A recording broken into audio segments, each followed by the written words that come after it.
그 순간 따뜻한 손길이 제 팔을 붙잡았습니다. 67세 오순자의 인생에 찾아온 달콤한 유혹. 12살 연하의 남자 이준호가 건넨 다정한 미소는 2년간의 외로움을 단숨에 녹여버렸습니다. 당신과 함께라면 다시 시작할 수 있을 것 같아요.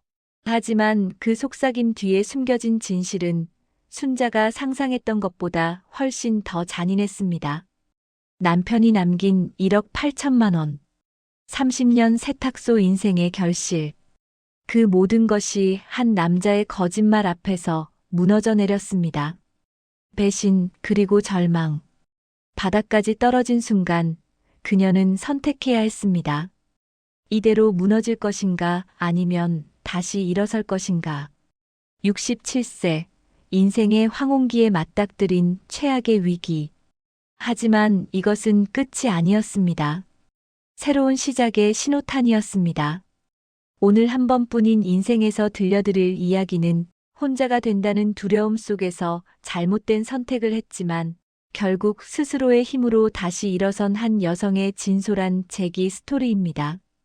이어지는 반전 스토리가 궁금하시면 구독과 좋아요 한번 눌러주세요. 여러분의 응원이 절 힘나게 합니다. 한 번뿐인 인생 오늘의 이야기 시작할게요. 67세의 오순자는 거실 창문 너머로 지는 해를 바라보며 또 하루가 끝나가고 있음을 느꼈다. 남편 박철수가 세상을 떠난 지 벌써 2년이 흘렀다. 시계 소리만이 텅 빈 집안을 채우고 있었다. 철수는 마지막으로 1억 8천만 원의 보험금을 남겼다. 평생 적금 한 번 깨본 적 없던 순자에게는 엄청난 금액이었지만 그 돈으로도 채워지지 않는 공허함이 가슴을 파고들었다. 젊은 시절 순자와 철수는 작은 세탁소를 운영했다. 새벽 5시에 일어나 밤 10시까지 일하는 고된 나날이었지만 행복했다. 퇴근 후 나란히 걸으며 오늘 단골 김 사장님이 떡을 가져오셨네. 옆집 할머니가 건강이 많이 안 좋으시대 같은 소소한 이야기들을 나누던 시간이 얼마나 소중했는지 남편이 떠나고 나서야 깨달았다. 엄마, 잘 지내고 계시죠? 큰아들 민준의 전화가 일주일에 한 번 정도 왔다. 증권회사에 다니는 민준은 항상 바빴다. 응. 엄마 괜찮아. 너희나 잘 지내라. 순자는 외롭다는 말을 꺼내지 못했다. 둘째 민수도 마찬가지였다. 대학 교수인 그는 강의와 연구로 정신이 없었다. 아들들도 각자의 가정이 있고 손주들도 돌봐야 했다. 순자는 아들들에게 짐이 되고 싶지 않았다. 밤이 되면 외로움은 더욱 깊어졌다. 이불을 덮고 누워도 잠은 쉽게 오지 않았다. 옆자리는 비어 있었고 철수의 코 고는 소리도 잠꼬대도 더 이상 들리지 않았다. 순자는 천장을 바라보며 철수의 마지막 말을 떠올렸다. 여보, 혼자 두고 가서 미안해. 아이들한테 짐되지 말고 당신 하고 싶은 거 하면서 살아. 그때는 고개를 끄덕이며 괜찮다고 했지만 실제로 혼자 남겨지니 무서웠다. 누구도 자신의 이름을 부르지 않는 하루가 계속되는 것이 견디기 힘들었다. 3개월 전 순자는 오랜 친구 정미숙을 만났다. 미숙은 순자의 세탁소를 도와주던 친구였고 지금도 가끔 연락하며 지내는 사이였다. 순자야, 집에만 있으면 병난다. 나랑 등산 동호회에 나가보지 않을래? 우리 또래 사람들 많고 분위기도 좋아. 미숙의 제안에 순자는 망설였다. 산에 가본 지도 오래됐고 낯선 사람들과 어울리는 것도 부담스러웠다. 하지만 동시에 작은 설렘도 느껴졌다. 누군가와 함께 어딘가로 떠난다는 것, 그 자체만으로도 가슴이 두근거렸다. 나 같은 사람이 가도 괜찮을까? 무슨 소리야? 천천히 걷는 코스야. 한 번만 나와봐. 결국 순자는 미숙의 말에 따르기로 했다. 집에만 있으면 정말 병이 날 것 같았다. 뭔가 변화가 필요했다. 첫 등산날 순자는 아침 일찍 일어나 샤워를 하고 오랜만에 화장도 했다. 옷장에서 남편이 몇 년 전 생일 선물로 사줬던 보라색 등산복을 꺼냈다. 거울 앞에 서니 생각보다 나쁘지 않았다. 마치 오랜만에 세상 밖으로 나가는 것 같은 기분이었다. 약속 장소에서 미숙이 반갑게 맞아줬다. 순자야, 옷 잘 어울린다. 오늘 기분 좋을 거야. 등산 동호회 사람들은 모두 60대 전후였고 다들 밝은 표정으로 서로 인사를 나누고 있었다. 순자는 조금 긴장했지만 사람들이 친절하게 대해줘서 금방 편안해졌다. 버스를 타고 북한산으로 향했다. 창밖 풍경을 바라보며 순자는 오랜만에 마음이 가벼워지는 것을 느꼈다. 혼자 집에 갇혀 지내는 것보다 훨씬 나았다. 사람들과 함께 있으니 외로움이 조금은 덜해지는 것 같았다. 산 입구에 도착하자 사람들은 스트레칭을 시작했다. 순자도 따라하며 몸을 풀었다. 천천히 가시면 돼요. 우리는 경쟁하는 게 아니라 건강을 위해 오는 거니까. 동호회 회장이 말했다. 순자는 고개를 끄덕이며 산길을 오르기 시작했다. 한 걸음 한 걸음 천천히 걸었다. 바람이 불어와 얼굴을 스치는 게 시원했고 나무 사이로 비치는 햇살이 눈부셨다. 오랜만에 느껴보는 자연의 기운이 몸속으로 스며드는 것 같았다. 순자는 문득 철수와 함께 산에 왔던 기억이 떠올랐다. 철수는 순자가 숨이 차면 멈춰서 기다려주곤 했다. 여보, 천천히 와. 급할 거 없어. 그때의 목소리가 귓가에 들리는 것만 같았다. 그렇게 30분쯤 오르던 중이었다. 돌부리에 발이 걸려 순자는 균형을 잃었다. 몸이 뒤로 넘어가려는 순간 누군가가 재빨리 순자의 팔을 잡아줬다. 괜찮으세요? 조심하셔야죠. 순자는 깜짝 놀라 고개를 돌렸다.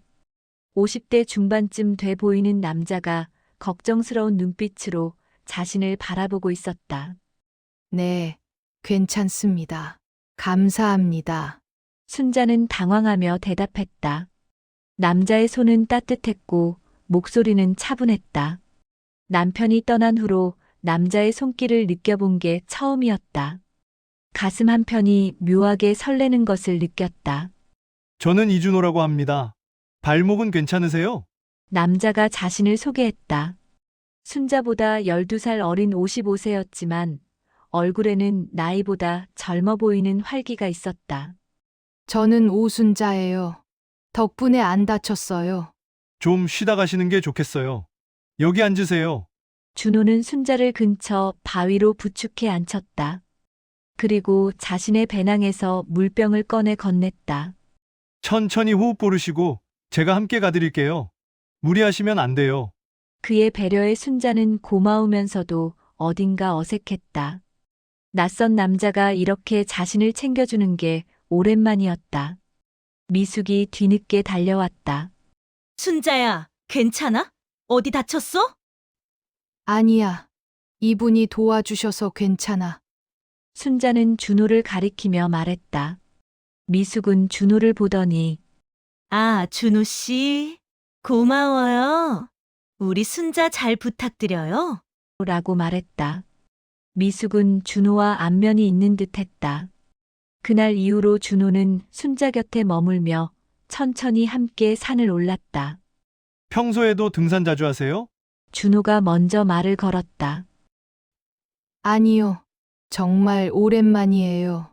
남편이랑 가끔 다녔는데 남편이 세상을 떠난 후로는 처음이네요. 순자의 목소리가 조금 떨렸다. 아, 많이 힘드셨겠어요. 준호의 목소리에는 진심 어린 위로가 담겨 있었다. 저도 이혼한 지 꽤 됐어요. 혼자 사는 게 처음엔 정말 힘들더라고요. 준호도 자신의 이야기를 털어놓았다. 순자는 조금 놀랐다. 이혼이라니. 그런데 왜 이렇게 자상한 사람이 혼자가 됐을까 궁금했다. 그래도 지금은 괜찮으세요? 글쎄요. 익숙해진 건지 체념한 건지 모르겠지만 이렇게 사람들이랑 산다니면서 위로받고 있어요. 준호는 쓸쓸하게 웃었다. 그 웃음 속에서 순자는 자신이 느끼던 외로움과 비슷한 무언가를 발견했다. 정상에 도착했을 때 순자는 오랜만에 성취감을 느꼈다. 해냈네요. 혼자서는 못 왔을 텐데 준호 씨 덕분이에요. 천만에요. 순자 씨가 잘하신 거예요. 준호는 환하게 웃으며 말했다. 그 미소가 따뜻해 보였다. 하산 후 준호는 조심스럽게 물었다. 다음에 또 뵐 수 있을까요? 혼자 있으면 답답할 때가 많은데 이렇게 이야기 나누니까 마음이 편해지네요. 순자는 잠시 망설이다가 고개를 끄덕였다. 준호와의 만남이 자신에게도 위로가 됐다. 함께 있으면 외로움이 조금은 덜해지는 것 같았다. 그날 밤 집으로 돌아온 순자는 오랜만에 가벼운 마음으로 잠들었다. 꿈속에서 철수가 나타나 웃으며 말했다. 여보, 이제 당신도 행복할 자격이 있어. 순자는 꿈인 줄 알면서도 철수의 손을 잡으려 했지만 그는 사라졌다. 아침에 눈을 뜨니 베개가 젖어 있었다. 며칠 후 준호에게서 문자가 왔다. 순자 씨, 저녁 한번 같이 하실래요? 제가 맛있는 식당 알아요. 순자는 문자를 보며 가슴이 두근거렸다. 남자와 단둘이 식사를 한다는 게 어색했지만 동시에 설레기도 했다. 결국 순자는 승낙했다. 그렇게 오순자와 이준호의 만남은 시작됐다. 순자는 그때 몰랐다. 이 만남이 자신의 인생을 송두리째 바꿀 거라는 것을. 그리고 그 변화가 행복이 아니라 시련의 시작이 될 거라는 것을. 그날 저녁 순자는 준호가 알려준 한식당에서 그를 만났다. 인사동 골목 안쪽에 자리한 아담한 식당이었다. 여기 된장찌개가 정말 맛있어요. 어머니가 끓여주시던 맛이에요. 준호는 순자를 위해 자리를 빼주며 자연스럽게 말했다. 그의 배려에 순자는 마음이 따뜻해졌다. 식사를 하면서 두 사람은 서로의 이야기를 나눴다. 남편분은 어떤 분이셨어요? 준호가 조심스럽게 물었다. 순자는 잠시 망설이다가 입을 열었다. 착한 사람이었어요. 30년을 함께 살았는데 한 번도 큰 소리 낸 적이 없었죠. 새벽부터 밤늦게까지 세탁소에서 함께 일하며 우리 둘이 모든 걸 이뤄냈어요. 정말 아름다운 인생이셨네요. 준호의 눈빛이 진지했다. 저는 그런 사랑을 해본 적이 없어요. 전 부인과는 결혼 생활 내내 싸우기만 했어요. 서로를 이해하지 못했죠. 그의 목소리에 씁쓸함이 묻어났다. 그래서 이혼하신 거예요? 네, 5년 전이었어요. 처음에는 정말 힘들었는데, 이제는 혼자 사는 게 익숙해졌어요. 아니, 익숙해진 척하며 살고 있다는 게 맞겠네요. 준호는 쓸쓸하게 웃었다. 그 표정에서 순자는 자신과 같은 외로움을 느꼈다. 그날 이후로 순자와 준호는 일주일에 두세 번씩 만나기 시작했다. 등산도 함께 가고 공원을 산책하고 때로는 영화를 보러 가기도 했다. 준호는 항상 순자를 먼저 생각했다. 문을 열어주고 무거운 것을 들어주고 길을 건널 때는 차량을 확인해 주었다. 남편이 떠난 후 처음으로 순자는 누군가에게 소중한 존재가 된 기분을 느꼈다. 한 달이 지났을 때 준호는 순자에게 정식으로 교제를 제안했다. 한강변 벤치에 앉아 석양을 바라보던 중이었다. 순자 씨, 저와 함께 남은 인생을 보내주실 수 있을까요? 저는 순자 씨가 정말 좋아요. 준호의 목소리는 떨리고 있었다. 순자는 가슴이 두근거렸다. 67세의 나이에 다시 사랑을 시작한다는 것이 두렵기도 했지만 동시에 설레기도 했다. 저도 준호 씨와 함께 있으면 외롭지 않아요. 하지만 제게는 아들들이 있고 아직 그 아이들에게 말하지 못했어요. 천천히 하세요. 저는 기다릴 수 있어요. 다만, 준호는 순자의 손을 조심스럽게 잡았다. 제 마음만은 알아주세요. 순자는 고개를 끄덕였다. 준호의 손은 따뜻했고 그 온기가 온몸으로 퍼져나가는 것 같았다. 두 달이 흘렀다. 순자는 여전히 아들들에게 준호 이야기를 꺼내지 못하고 있었다. 특히 큰아들 민준이 걱정됐다. 민준은 아버지가 돌아가신 후 어머니를 자주 챙겼고 어머니의 생활에 관심이 많았다. 순자는 민준이 어떻게 반응할지 두려웠다. 어느 토요일 오후 준호와 남산타워 근처 카페에서 차를 마시고 있을 때였다. 준호가 평소와 달리 조금 긴장한 표정으로 말을 꺼냈다. 순자 씨, 제가 말씀드릴 게 있어요. 무슨 일이에요? 순자는 준호의 진지한 표정에 가슴이 조금 두근거렸다.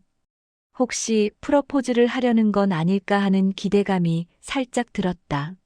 사실은요, 준호는 잠시 망설이다가 말을 이었다. 제가 아버지한테 물려받은 부동산 중개 사업이 있는데요. 지금 정말 좋은 투자 기회가 생겼어요. 강남에 있는 상가 건물인데 지금 사두면 1년 안에 가격이 2배는 오를 거예요. 순자는 조금 의아했다.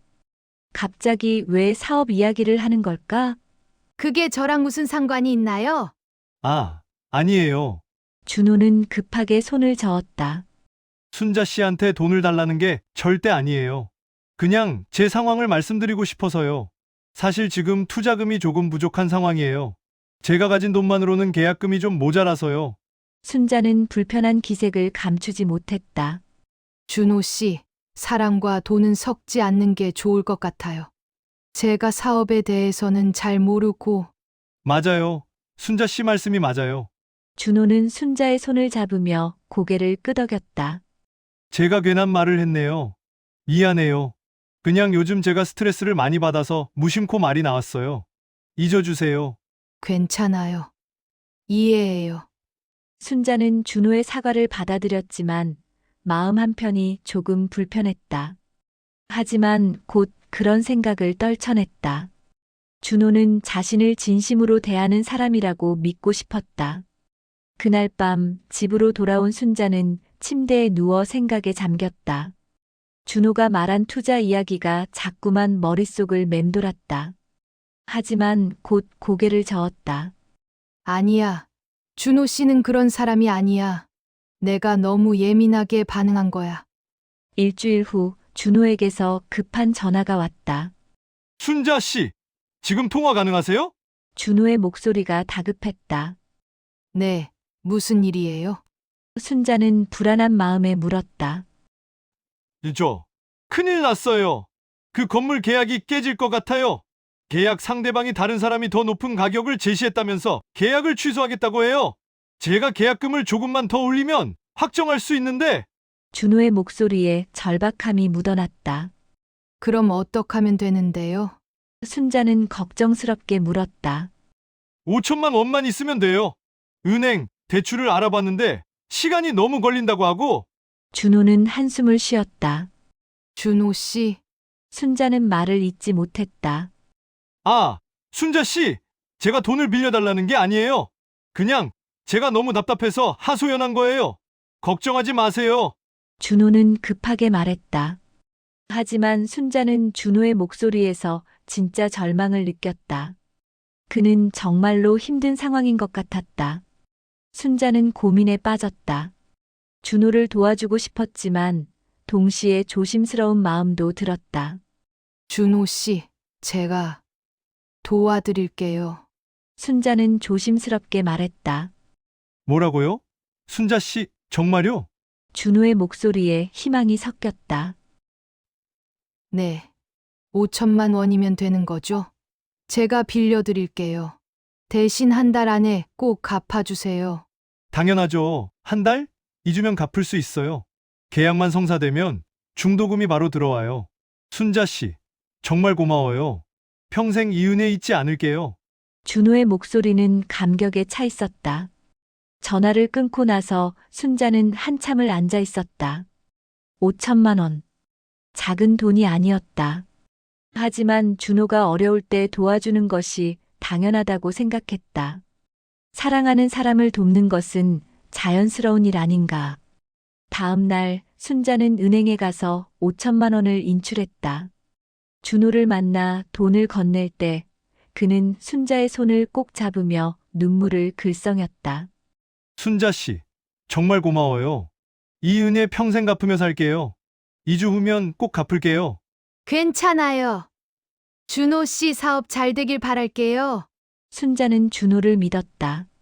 그는 자신을 사랑하는 사람이고 절대로 자신을 실망시키지 않을 거라고 믿었다. 하지만 순자는 그때 몰랐다. 이것이 시작일 뿐이라는 것을. 그리고 이 선택이 자신의 인생을 어떻게 바꿔놓을지 전혀 예상하지 못했다. 2주가 지났다.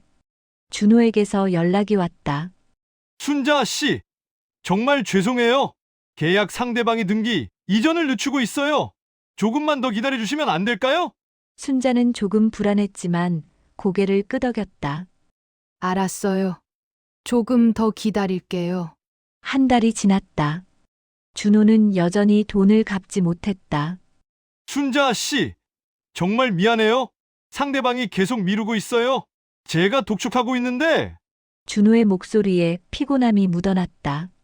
준호 씨, 혹시 사기당한 건 아니에요? 순자는 조심스럽게 물었다. 아니에요. 절대 아니에요. 제가 직접 계약서도 확인했고요. 조금만 더 참아주세요. 준호는 단호하게 말했다. 순자는 더 이상 묻지 않았다. 하지만 마음 한편에 불안감이 자리 잡기 시작했다. 그로부터 2주 후 준호가 또다시 다급한 전화를 걸어왔다. 순자 씨, 저 큰일 났어요. 무슨 일이에요? 순자의 가슴이 철렁 내려앉았다. 계약 상대방이 중도금을 요구하고 있어요. 지금 1억 원을 더 내지 않으면 계약이 취소된다고 해요. 그럼 제가 낸 계약금도 못 돌려받아요. 준호의 목소리는 절망적이었다. 1억 원이요? 순자는 숨이 막혔다. 네, 순자 씨. 제가 정말 죄송해요. 하지만 이번에 놓치면 모든 게 끝나요. 순자 씨가 빌려주신 5천만 원도 날아가요. 제발 도와주세요. 순자는 머릿속이 하얘졌다. 1억 원. 남편이 남긴 보험금의 대부분이었다. 하지만 준호의 절박한 목소리를 들으니 거절할 수가 없었다. 알았어요. 빌려드릴게요. 순자는 떨리는 목소리로 대답했다. 정말요? 순자 씨, 정말 고마워요. 이번에는 정말 빨리 갚을게요. 약속해요. 준호는 감격해하며 말했다. 순자는 전화를 끊고 한참을 멍하니 앉아 있었다. 정말 이게 맞는 선택일까? 하지만 이미 5천만 원을 빌려준 상황에서 1억 원을 더 주지 않으면 그 돈도 날아간다는 준호의 말이 계속 머릿속을 맴돌았다. 다음 날 순자는 은행에 가서 1억 원을 인출했다. 직원이 걱정스러운 표정으로 물었다. 이렇게 큰 금액을 인출하시는데 혹시 사기는 아니신지 확인하셨나요? 괜찮아요. 제가 아는 사람이에요. 순자는 애써 웃으며 대답했다. 준호를 만나 돈을 건넬 때 그는 순자를 꼭 안으며 눈물을 흘렸다. 순자 씨, 평생 이 은혜 잊지 않을게요. 당신은 제 인생의 은인이에요. 그날 밤 순자는 통장을 확인했다. 남은 돈은 3천만 원. 남편이 남긴 1억 8천만 원 중 1억 5천만 원을 준호에게 빌려준 것이다. 순자는 불안했지만 준호를 믿기로 했다.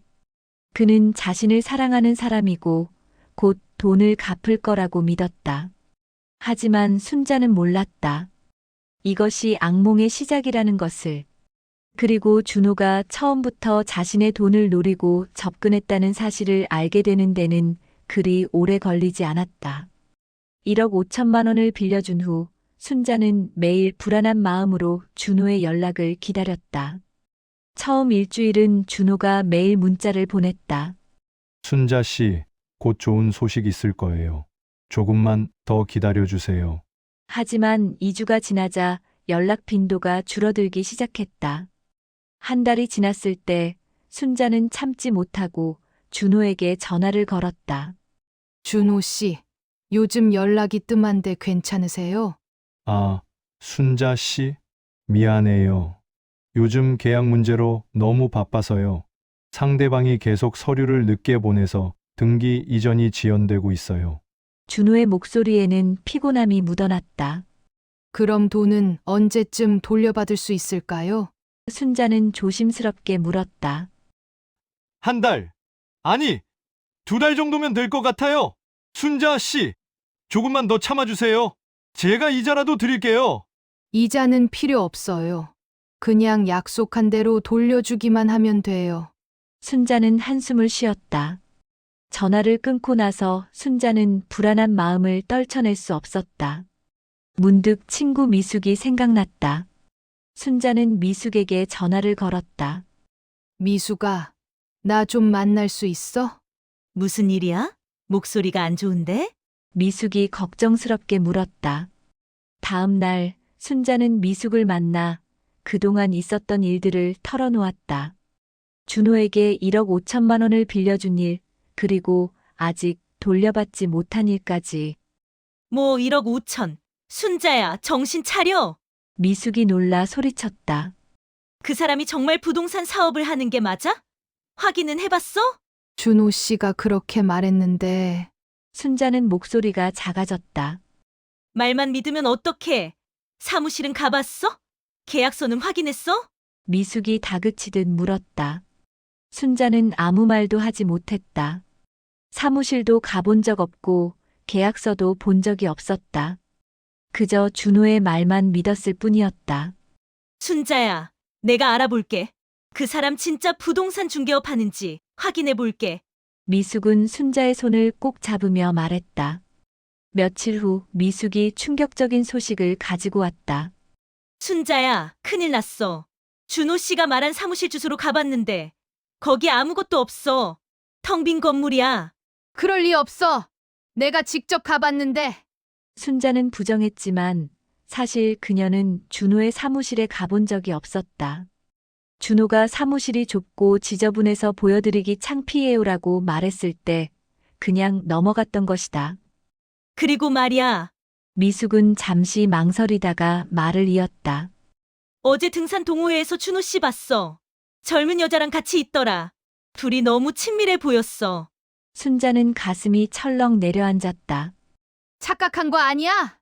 아니야, 확실히 봤어. 그 여자 30대쯤 돼 보였는데 준호 씨가 그 여자 허리에 손을 두르고 있더라. 미숙의 말에 순자는 숨이 막혔다. 그날 밤 순자는 잠을 이룰 수 없었다.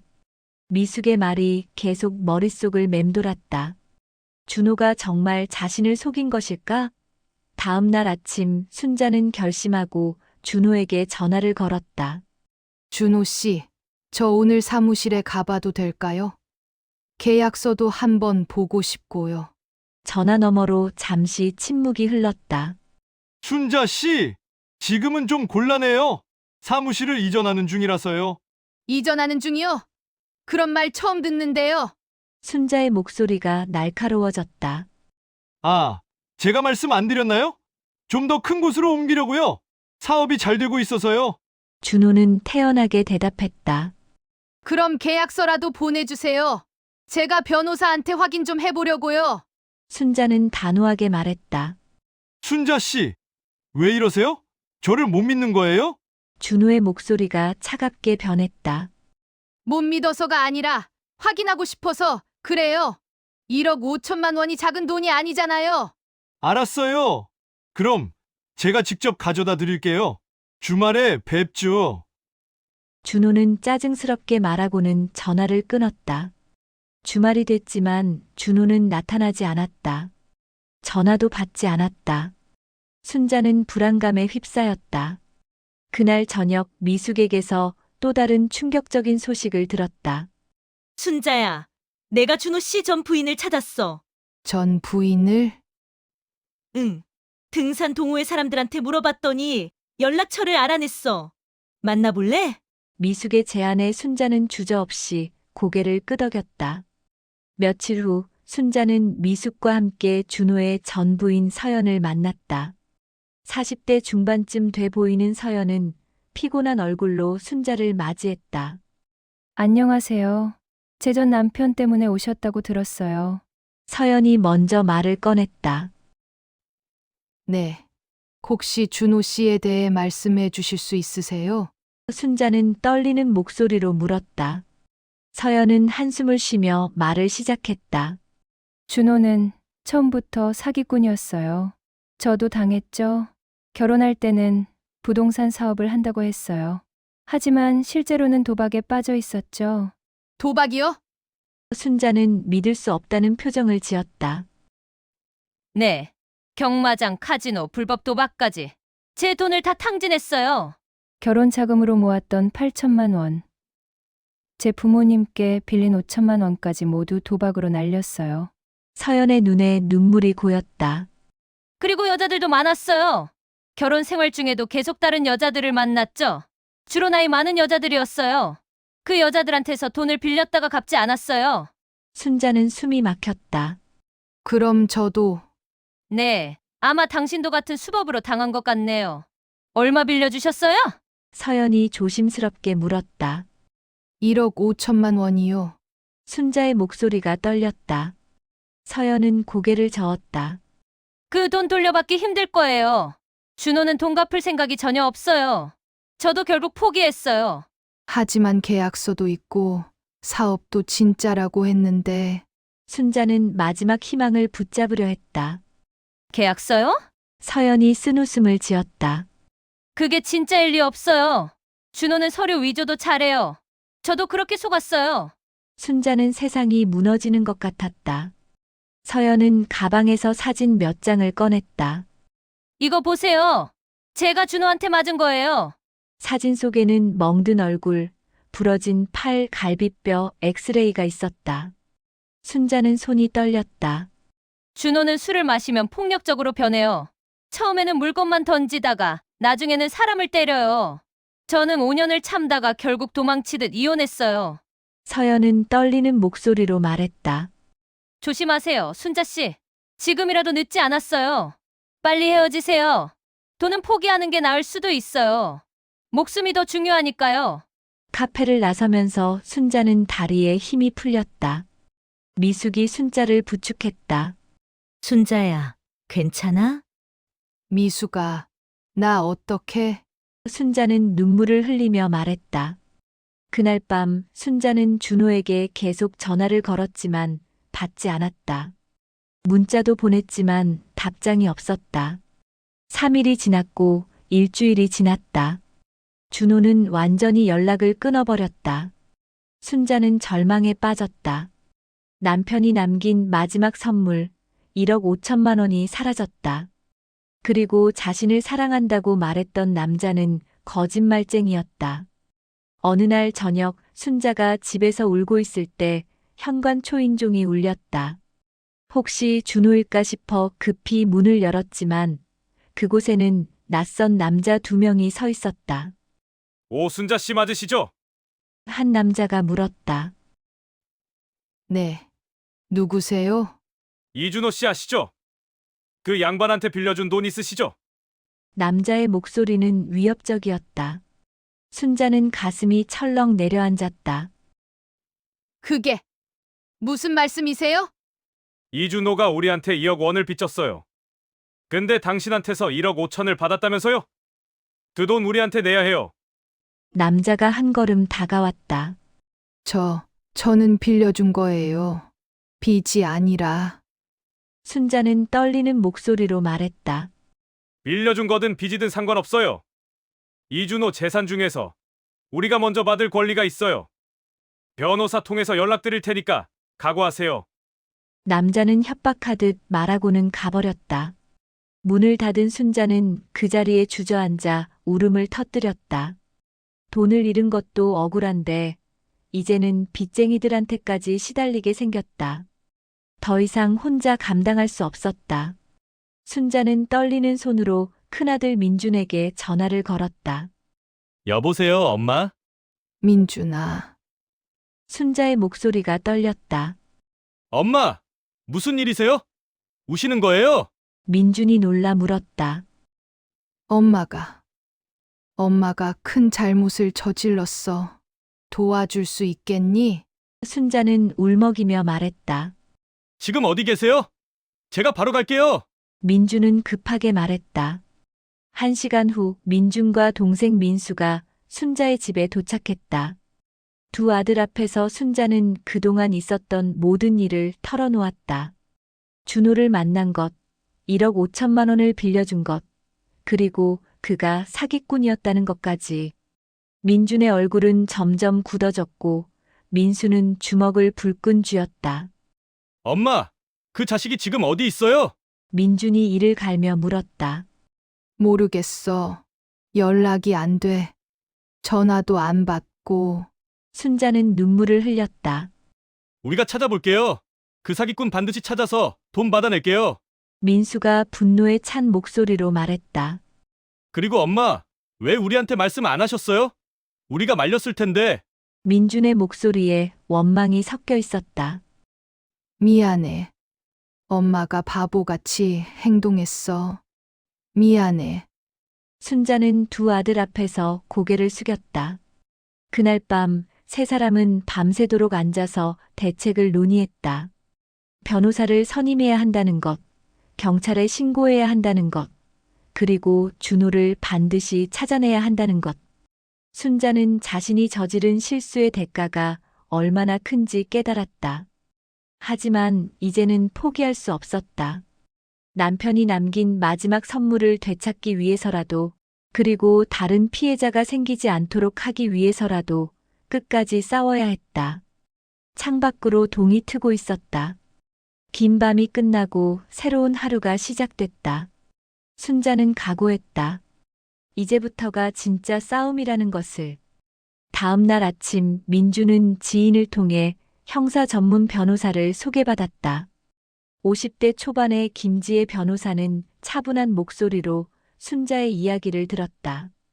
일단 증거를 모아야 합니다. 문자 메시지, 통화 기록, 은행 송금 내용 모두 출력해 주세요. 그리고 이준호 씨와 주고받은 모든 기록이 필요합니다. 김 변호사가 말했다. 계약서는요? 순자가 조심스럽게 물었다. 계약서를 받으셨나요? 아니요. 준호 씨가 보여준다고 했는데 계속 미루더니 결국 주지 않았어요. 김 변호사는 고개를 끄덕였다. 그렇다면 사기 혐의로 고소할 수 있습니다. 처음부터 돈을 갚을 의사가 없었다는 것을 입증해야 하는데 전 부인의 증언이 중요할 것 같네요. 며칠 후 순자는 김 변호사와 함께 경찰서에 가서 고소장을 제출했다. 사기, 횡령 혐의였다. 경찰은 즉시 수사에 착수했고 준호의 행적을 추적하기 시작했다. 한편 민준과 민수는 직접 준호를 찾아 나섰다. 준호가 살았다는 집 주소로 찾아갔지만 집주인은 한 달 전에 나갔어요. 월세도 밀리고요라고 말했다. 혹시 어디로 갔는지 아세요? 민수가 물었다. 모르죠. 그냥 짐 싸서 나갔어요. 연락도 안 되고. 형제는 준호의 등산 동호회도 찾아갔다. 동호회 회장이 말했다. 준호 씨요. 2달 전부터 안 나왔어요. 그 전에는 젊은 여자랑 자주 왔었는데. 젊은 여자요? 민준이 귀를 쫑긋 세웠다. 네. 30대쯤 돼 보이는 여자였어요. 둘이 엄청 친밀해 보였죠. 그 여자도 요즘 안 보이는데. 형제는 더 많은 정보를 수집했다. 준호가 자주 간다는 경마장, 그가 단골이었던 카지노. 모든 곳을 뒤졌지만 준호는 종적을 감췄다. 2주 후 경찰로부터 연락이 왔다. 오순자 씨, 이준호를 찾았습니다. 내일 출석하라고 연락했으니 오시면 대질 조사하겠습니다. 다음 날 순자는 김 변호사, 민준, 민수와 함께 경찰서로 향했다. 조사실 앞에서 기다리는 동안 순자의 심장은 빠르게 뛰었다. 곧 준호를 마주하게 된다는 사실이 두렵기도 하고 분노도 치밀었다. 문이 열리고 준호가 들어왔다. 그는 순자보다 훨씬 초췌해 보였다. 수염은 길게 자랐고 옷은 구겨져 있었다. 하지만 순자를 보는 그의 눈빛은 여전히 차가웠다. 앉으세요. 형사가 말했다. 대질 조사가 시작됐다. 형사가 준호에게 물었다. 이준호 씨, 피해자 오순자 씨에게 1억 5천만 원을 빌린 것이 맞습니까? 빌린 게 아니라 투자받은 겁니다.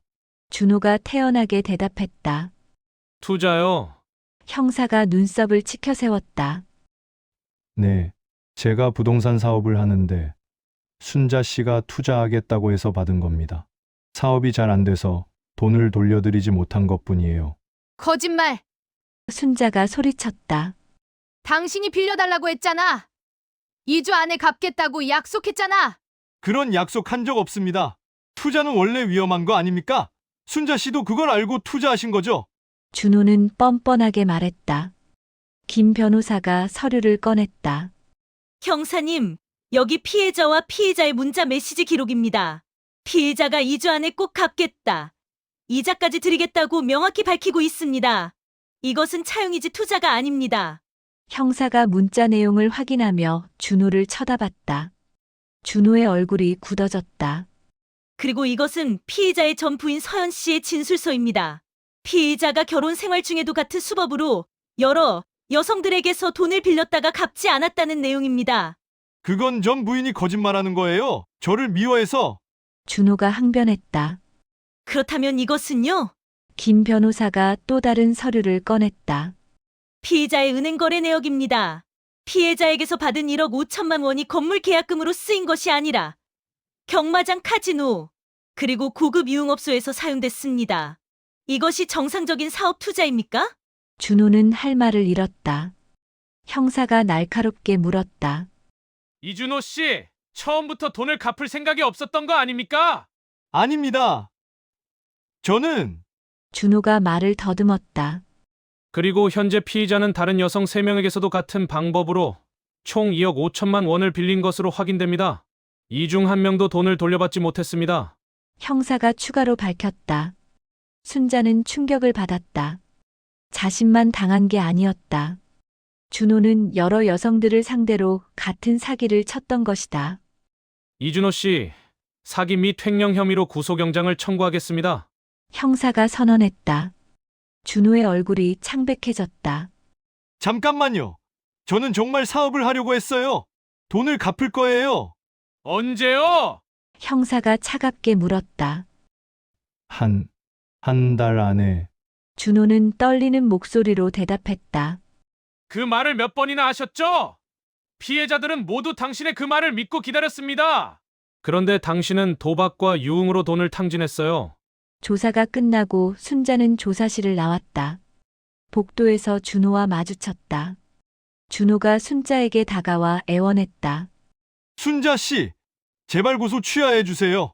제가 정말 잘못했어요. 제가 돈 갚을 시간을 주세요. 순자는 준호를 똑바로 쳐다봤다. 당신이 나한테 한 짓을 생각하면 용서할 수 없어요. 순자 씨, 우리 그렇게 좋았잖아요. 제발. 준호가 순자의 팔을 잡으려 했다. 민준이 재빨리 끼어들어 준호를 밀쳤다. 우리 엄마한테 손대지 마세요. 야, 너희 엄마도 문제 있어. 나이 많은 여자가 젊은 남자한테 들러붙더니? 준호가 돌변해서 소리쳤다. 뭐라고? 민수가 주먹을 불끈 쥐며 다가갔다. 그만하세요. 경찰관이 끼어들었다. 이준호 씨, 지금 당신 상황이 어떤지 알아요? 조용히 하세요. 준호는 마지막으로 순자를 노려봤다.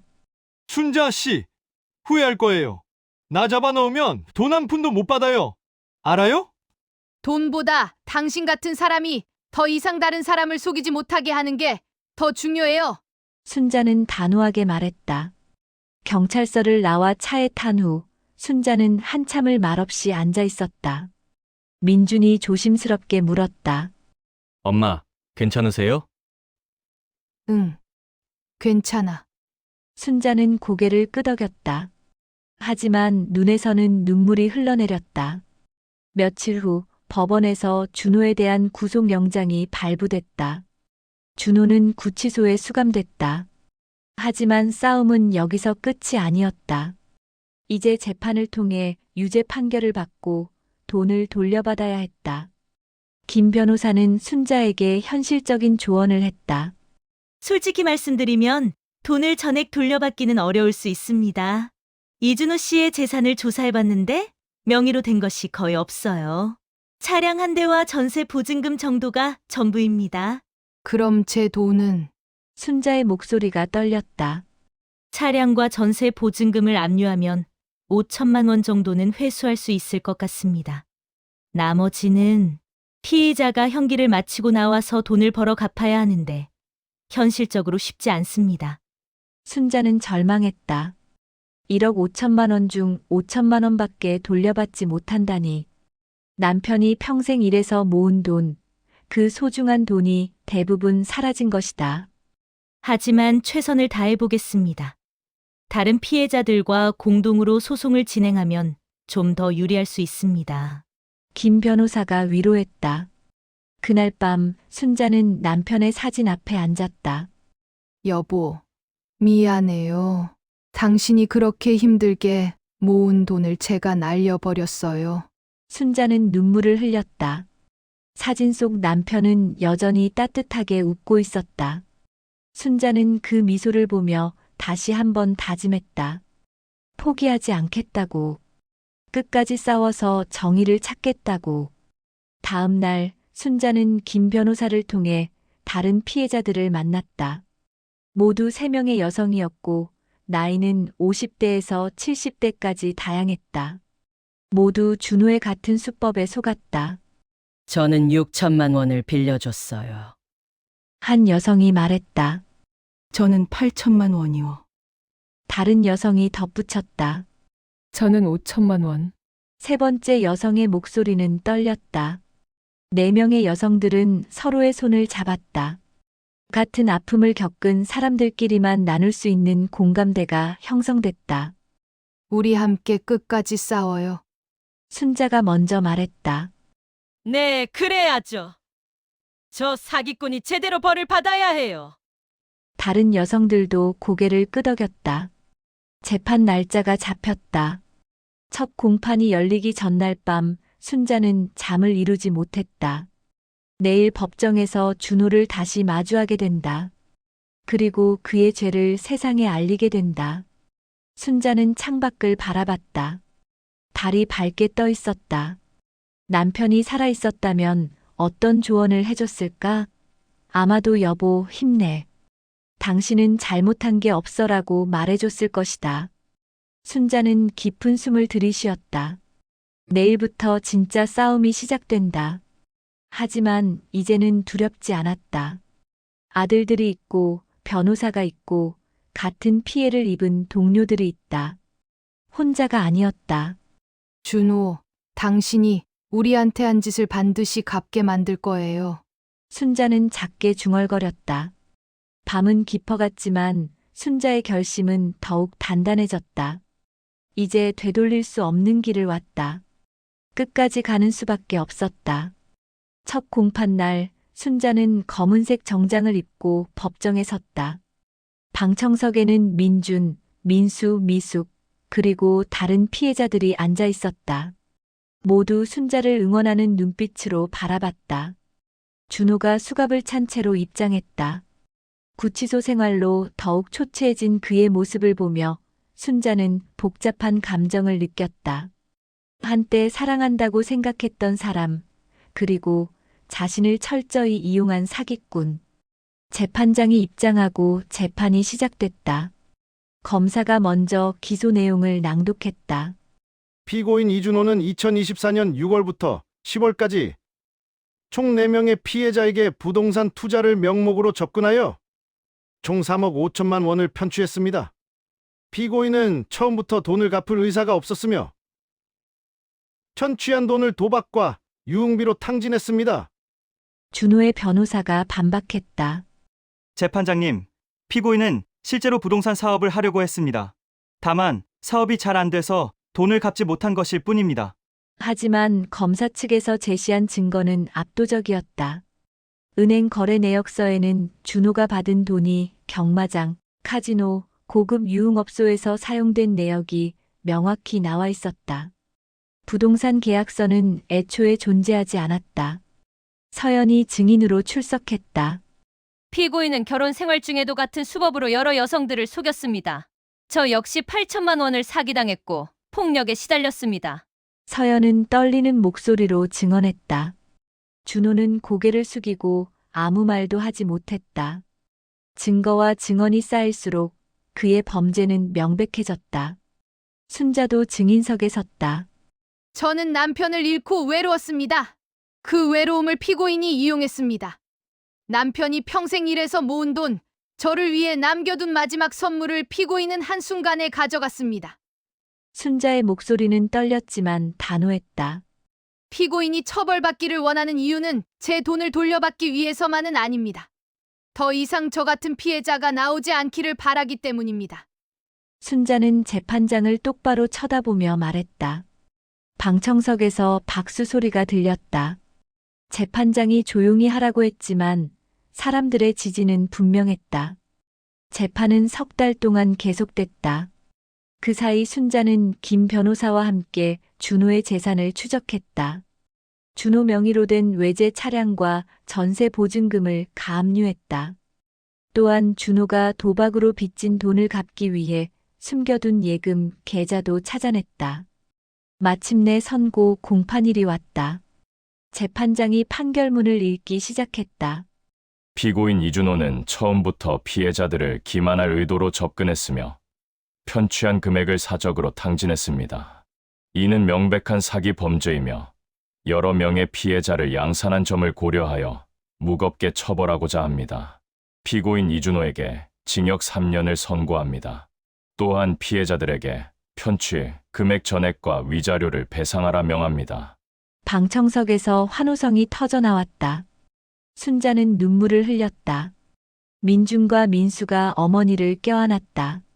준호는 고개를 푹 숙인 채 아무 말도 하지 못했다. 그는 법정을 나가며 순자를 한번 쳐다봤지만 순자는 그를 보지 않았다. 이제 그는 순자의 인생에서 완전히 사라진 존재였다. 법정을 나와 김 변호사가 순자에게 설명했다. 차량 경매와 예금 계좌 압류로 약 8천만 원을 회수할 수 있을 것 같습니다. 전세 보증금에서도 일부 받을 수 있고요. 전액은 아니지만 1억 원 정도는 돌려받을 수 있을 겁니다. 감사합니다, 변호사님. 순자는 진심으로 고마워했다. 1억 5천만 원 중 1억 원이면 그나마 다행이었다.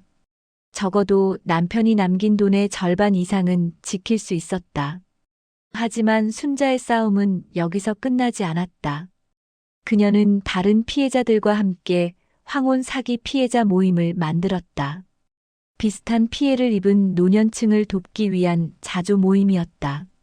우리가 겪은 일을 다른 사람들은 겪지 않았으면 좋겠어요. 순자는 첫 모임에서 말했다. 맞아요. 우리의 경험이 다른 사람들에게 경고가 됐으면 해요. 다른 피해자가 동의했다. 모임은 점점 커져서 한 달에 한 번씩 정기 모임을 갖게 됐다. 경찰과 협력해서 황혼 사기 예방 교육도 진행했다. 순자는 자신의 이야기를 솔직하게 들려주며 사람들에게 경각심을 일깨웠다. 저는 외로웠습니다. 그 외로움이 판단력을 흐리게 만들었습니다. 하지만 외로움은 잘못이 아닙니다. 다만 그 외로움을 채우는 방법을 신중하게 선택해야 합니다. 순자의 강연을 듣는 사람들은 고개를 끄덕였다. 계절이 바뀌어 겨울이 왔다. 순자는 문득 한라산이 보고 싶었다. 남편과 마지막으로 함께 갔던 그곳. 그리고 준호를 처음 만났던 등산길. 순자는 혼자 제주도행 비행기표를 끊었다. 엄마, 혼자 가시게요? 민준이 걱정스럽게 물었다. 응. 엄마 혼자 좀 있고 싶어. 걱정하지 마. 순자는 아들을 안심시켰다. 제주도에 도착한 순자는 새로 산 파란색 등산복을 입었다. 남편이 사준 보라색 등산복은 더 이상 입지 않았다. 이제는 순자 자신을 위한 새 옷이 필요했다. 한라산 입구에는 많은 등산객들이 있었다. 가족 단위, 연인, 친구들. 순자는 그들을 보며 더 이상 부럽지 않았다. 혼자여도 괜찮았다. 산을 오르기 시작했다. 첫 걸음을 뗄 때는 조금 두려웠지만 한 걸음 한 걸음 걷다 보니 익숙해졌다. 순자는 자신의 속도대로 천천히 걸었다. 앞서가는 사람을 따라잡으려 하지 않았고 뒤처져도 조급해하지 않았다. 중간쯤 올라갔을 때 앞에서 한 여성이 미끄러졌다. 60대쯤 돼 보이는 여성이었다. 순자는 재빨리 다가가 손을 내밀었다. 괜찮으세요? 제 손 잡으세요. 순자가 말했다. 여성은 고맙다며 순자의 손을 잡고 일어났다. 그 순간 순자는 깨달았다. 1년 전 준호에게 손을 내밀었던 자신을, 그리고 그때의 설렘을. 하지만 이제는 달랐다. 손을 내미는 것과 받는 것의 진짜 의미를 알았다. 도움은 조건 없이 주어져야 하고 그 뒤에 대가를 바라서는 안 된다는 것을. 정상에 도착했을 때 눈 덮인 백록담이 눈앞에 펼쳐졌다. 순백의 세상이었다. 순자는 그 앞에 서서 깊은 숨을 들이쉬었다. 해냈네. 순자는 혼잣말을 했다. 누군가의 도움 없이, 누군가에게 기대지 않고 순자는 혼자의 힘으로 이 높은 산을 올랐다. 그것이 자랑스러웠다. 순자는 배낭에서 보온병을 꺼내 따뜻한 차를 마셨다. 차가운 바람이 얼굴을 스쳤지만 상쾌했다. 주변의 다른 등산객들도 각자의 방법으로 정상을 즐기고 있었다. 문득 남편 생각이 났다. 여보, 하고 싶은 것 하면서 살아. 남편의 마지막 말이 이제야 이해됐다. 하고 싶은 대로 산다는 것은 누군가에게 의지하는 게 아니라 자신의 삶을 스스로 선택하며 사는 것이었다. 여보, 이제 알 것 같아. 당신이 하고 싶었던 말. 순자는 작게 중얼거렸다. 하산길에 순자는 발걸음이 가벼웠다. 올라올 때보다 훨씬 자신감이 넘쳤다. 중간에 쉬는 구간에서 한 젊은 여성이 순자에게 말을 걸었다. 할머니, 혼자 오신 거예요? 대단하세요. 할머니까지는 아닌데. 순자는 웃으며 대답했다. 그래. 혼자 왔어. 별거 아니더라고. 저는 무서워서 혼자는 못 올 것 같아요. 괜찮아. 처음에는 다들 그래. 근데 한번 해보면 생각보다 할 수 있어. 혼자여도 괜찮다는 걸 알게 돼. 순자는 진심으로 말했다. 제주도에서 돌아온 후 순자는 예전보다 훨씬 밝아졌다. 아들들도 어머니의 변화를 느꼈다. 엄마 요즘 표정이 좋아 보여요. 민수가 말했다. 그래. 엄마 이제 괜찮아. 정말로. 순자는 웃으며 대답했다. 순자는 황혼 사기 피해자 모임 활동을 계속했고 새로운 취미도 생겼다. 동네 문화센터에서 수채화를 배우기 시작한 것이다.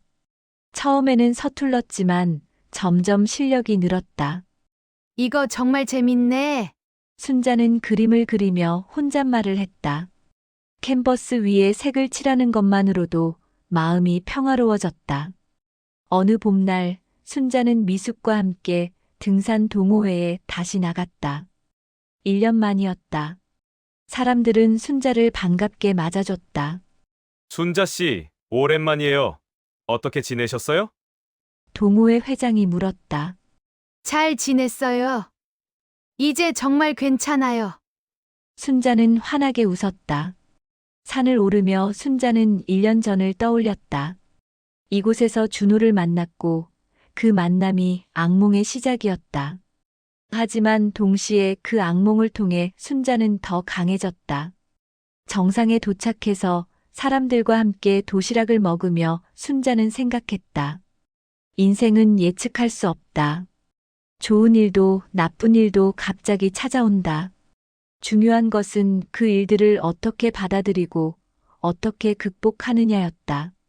순자 씨, 요즘 정말 밝아 보여요. 무슨 좋은 일 있으세요? 한 회원이 물었다. 좋은 일이라기보다는 나쁜 일을 잘 이겨낸 것 같아요. 순자는 솔직하게 대답했다.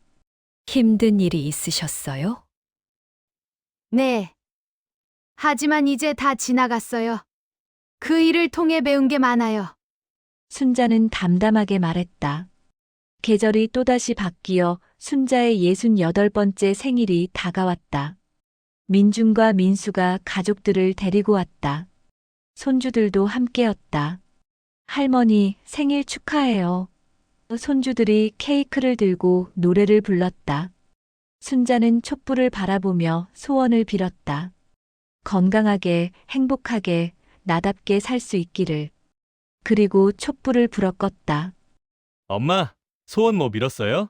민준이 물었다. 비밀이야. 순자는 장난스럽게 웃었다.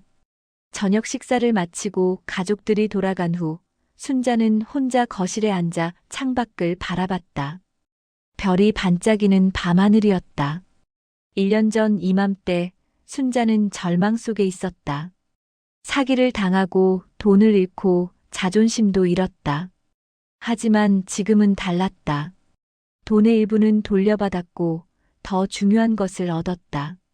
자신을 믿는 힘. 혼자서도 살아갈 수 있다는 자신감.